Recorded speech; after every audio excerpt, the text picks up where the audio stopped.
Kuttikkad saint Sebastian's പള്ളിയിലെ ദേവസ്യാം പുണ്യാളനെ കേന്ദ്രീകരിച്ചു ധാരാളം അത്ഭുതകഥകൾ വിശ്വാസികൾക്കിടയിൽ വ്യാപകമായി പ്രചരിച്ചു വരുന്നതിൽ 2017 ഓഗി ചുഴലിക്കാറ്റ് ബംഗാളി ഭാഷയിൽ കൊൽക്കത്തക്കാർ എന്തു പറയും എന്നതുപോലെ പ്രശസ്തം തന്നെയാണ് 2018 മഹാജലപ്രളയവും. കേരളത്തെ ആകമാനം കണ്ണീരിലാഴ്ത്തിയ ഈ മഹാജലപ്രളയം കുട്ടിക്കാട് പള്ളിയിലെ ദേവസ്യാം പുണ്യാളൻ 2018 മുൻപ് കൈതപ്പള്ളിയിലെ ഒരു വീട്ടിൽ യേശുവിന്റെ ചോരക്കണ്ണീരിലൂടെ അടയാളപ്പെടുത്തിയിരുന്നു എന്ന് ധാരാളം പേർ വിശ്വസിക്കുന്നു. കുട്ടിക്കാട് പള്ളിയിൽ വർഷങ്ങൾക്ക് മുൻപ് എല്ലാ കൊല്ലവും മുടക്കം കൂടാതെ ജനുവരിയിൽ ഭയാനകരമായ ഒരു പ്രളയം ഉണ്ടാകാറുണ്ടായിരുന്നു. ശനിയാഴ്ച രാത്രി ദേവസ്യാം പുണ്യാളന്റെ അമ്പ് പ്രദക്ഷിണവുമായി ബന്ധപ്പെട്ടാണ് ഈ ഭീകരമായ ജനപ്രളയം ഉണ്ടാകാറുള്ളത്.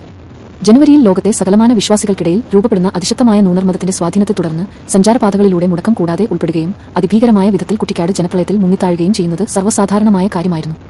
2018 പെരിങ്ങൽകുത്ത് ഡാമിന് സംഭവിച്ചതുപോലെ എല്ലാ സമുദായങ്ങളിലെയും ജനപ്പെരുപ്പം നിയന്ത്രണവിധേയമാകാതെ വരികയും കിഴക്കുമുറിയുടെയും പടിഞ്ഞാറുമുറിയുടെയും ഇരുകരകളിലെയും ടിസ്റ്റടിച്ച് അർപ്പ് വിളിച്ച് കുത്തിയൊളിച്ചു വരുന്ന ജനപ്രളയത്തിൽ കുട്ടിക്കാട് ദേവസ്യാം പുണ്യാളന്റെ മണ്ണ് മുങ്ങിത്താഴുന്നത് പതിവായിരുന്നു.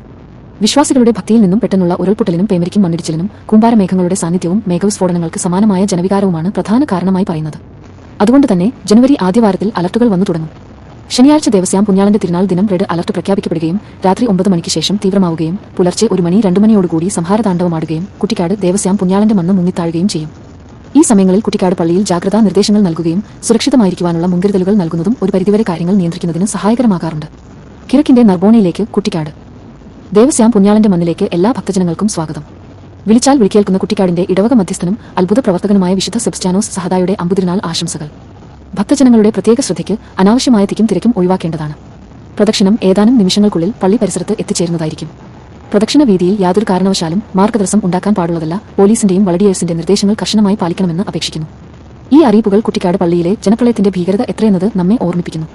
2004 വരെ ഉള്ള കുട്ടിക്കാട് ദേവസ്യാം പുണ്യാളന്റെ ശനിയാഴ്ച രാത്രി പ്രദക്ഷിണത്തിന്റെ വീഡിയോകൾ കണ്ടാൽ ആ ജനപ്രളയത്തിന്റെ ഭീകരത എത്രയായിരുന്നു എന്ന് മനസ്സിലാകും. 2008 മുതൽ ഈ ജനപ്രളയം പൂർണ്ണമായി നിലച്ചുവെന്നല്ല, നിരോധിക്കപ്പെട്ടുവെന്നതാണ് അതിന്റെ ശരി. ഇന്ന് ശനിയാഴ്ച പാതിരാത്രിയിലെ ജനപ്രളയം ജനുവരിയിൽ കുട്ടിക്കാട് ദേവസ്യാം പുണ്യാളന്റെ മണ്ണിലില്ല. പക്ഷേ 2018 കേരളത്തിൽ നൂറ്റാണ്ടിന്റെ ജലപ്രളയം ഉണ്ടായി.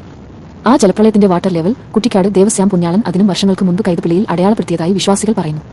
യേശുവിന്റെ കണ്ണിൽ നിന്ന് ചോരയൊഴുകിയ സംഭവം നടന്ന ആ വീടാണ് 2018 വാട്ടർ ലെവൽ എന്ന് പറയുന്നത്. ഇന്നും ആ വീട് അവിടെ തന്നെയുണ്ട് എന്നതാണ് യാഥാർത്ഥ്യം. ജനപ്രളയം ഇല്ലാതായപ്പോൾ ജലപ്രളയം.